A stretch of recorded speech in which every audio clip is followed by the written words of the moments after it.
Hello guys, అందరు ఎట్లున్నారు? బాగున్నారైతే అనుకుంటున్నా. సో గైస్, ఇవాళైతే మనం the defending champions of IPL 2026 royal Challengers Bengaluru మీద అయితే ప్రివ్యూ అయితే చేయబోతున్నాం. సో వాళ్ళ strengths, weakness, opportunities and threats అయితే చూడబోతున్నాం. సో చలో వీడియోలోకి అయితే వెళ్ళిపోదాం. So guys, first thing first, మనమైతే డిఫెండింగ్ ఛాంపియన్స్ అనాలి ఆ రాయల్ ఛాలెంజర్స్ బెంగళూరు, ఎందుకంటే వాళ్ళు పోయినసారి గెలిచారు కదా.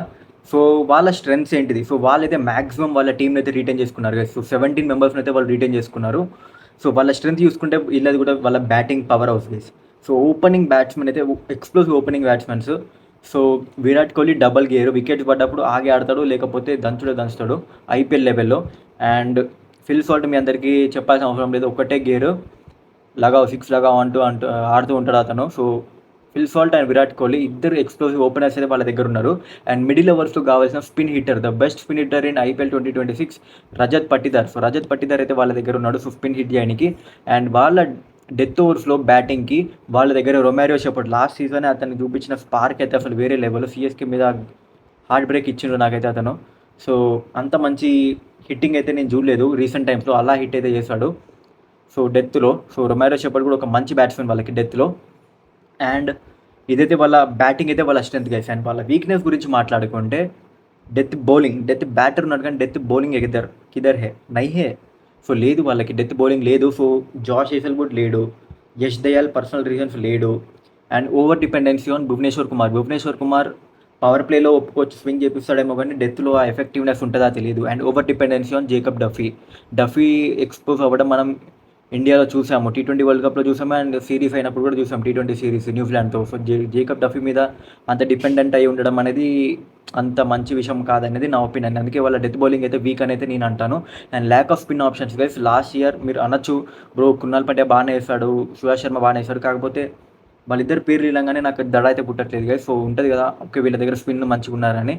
సో చిన్న స్వామిలో ఎఫెక్టివ్గా ఉంటారా అని అదేది నాకైతే doubt guys. So Krunal Pandya అతను ఏదో పేస్ వేరీ చేసి వేస్తూ ఉంటాడు కానీ స్పిన్ పిక్చర్స్లో అయితే అతను అంత మంచిగా వేయగలుగుతాడా అనేది నాకు తెలీదు. అండ్ సుయాష్ శర్మ మీద ఒకే ఒక లెగ్ స్పిన్నర్ మీద అయితే వాళ్ళ దగ్గర ఉన్నాడు Suyash Sharma. So last year మంచి సీజన్కి అయితే ఉండే అతనికి మంచి ఇంపార్టెంట్ టైంలో వికెట్ అయితే తీశాడు, కాకపోతే ఈ ఇయర్ అదే రిపీట్ చేయగలడా లేదా అనేది చూడాలి. So lack of spin options అనేది నేను అంటా. And over dependency on Jacob Duffy and Bhuvneshwar Kumar, mainly Bhuvneshwar Kumar, ఎందుకంటే పవర్ ప్లేలో అతని వికెట్ తీయగలిగే సత్తా అయితే అతనికి ఉంది. ఎస్డిఆర్ లేకపోవడం అనేది వాళ్ళకు ఒక చాలా పెద్ద మైనస్ పాయింట్ అని చెప్పాలి గైస్. అండ్ ఆపర్చునిటీస్ గురించి చూసుకుంటే వెంకటేష్ అయ్యర్ లాస్ట్ సీజన్ ఉన్న 21.7 crores అనే ప్రైస్ ట్యాగ్ని అయితే అతని అయితే జస్టిఫై చేయలేకపోయాడు. ఈ సీజన్ చీప్గా అయితే వీళ్ళకైతే దొరికాడు. అండ్ నెంబర్ 3లో ఆడతారు అనేది నా ఒపీనియన్. సో నాకైతే మంచి ఛాన్స్ అయితే అనిపిస్తుంది వెంకటేష్ అయ్యర్ సక్సీడ్ కానీ. ఇంతకంటే మంచి ఛాన్స్ అయితే వాళ్ళకైతే దొరకదు సక్సీడ్ కానీ వెంకటేష్ అయ్యర్కి. సో మంచి టీం, మంచి విరాట్ కోహ్లీ ఉంటాడు పైన, అండ్ అతని కింద రజత్ పట్టిదార్ ఉంటాడు మధ్యలో. ఎక్స్ప్లోసివ్ బ్యాట్స్మెన్ అయితే కావాలి. సో వెంకటేష్ అయ్యర్ మంచి బ్యాట్స్మెన్ అనేది నేను అనుకుంటున్నా. సో వాళ్ళ ప్లేయింగ్ లెవెల్లో స్టార్ట్ చేయడానికి, అండ్ అతనికి కూడా ఒక మంచి ఆపర్చునిటీ. అండ్ నెక్స్ట్ ప్లేయర్ ఎవరికైనా చూసుకుంటే మంగేష్ యాదవ్. సో మీ అందరికీ తెలుసో తెలీదో, మంగేష్ యాదవ్ ఒక మంచి player, left arm face plus batting కూడా ఆడగలడు. సో అతనికి కూడా ఒక మంచి ఆపర్చునిటీ. సో యంగ్స్టర్ డెబ్యూ సీజన్గా ఉండబోతుంది. ఒకవేళ ప్లేయింగ్ లెవెల్లో ఛాన్స్ వస్తే మాత్రం ఒక మంచి ఆపర్చునిటీగా ఉంటుంది అనేది నా opinion.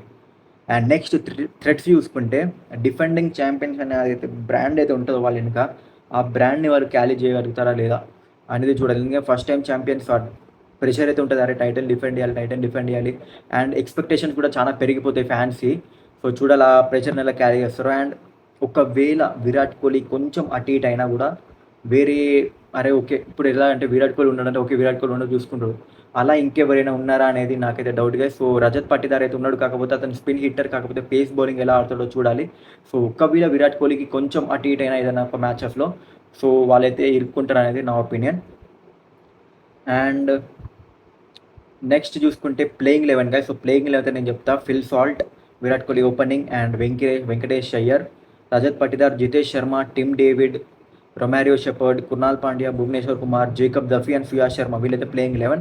And Mangesh Yadav and Devdutt Padikkal, వీళ్ళిద్దరిట్లో ఎవరైనా ఒకరైతే ఇంపాక్ట్ ప్లేయర్గా అయితే రావడం ఛాన్స్ అయితే ఉన్నాయి. అండ్ వీళ్ళకి నేను ఇచ్చే రేటింగ్ అయితే 3.50, సాలిడ్ రేటింగ్ అయితే ఇస్తాను.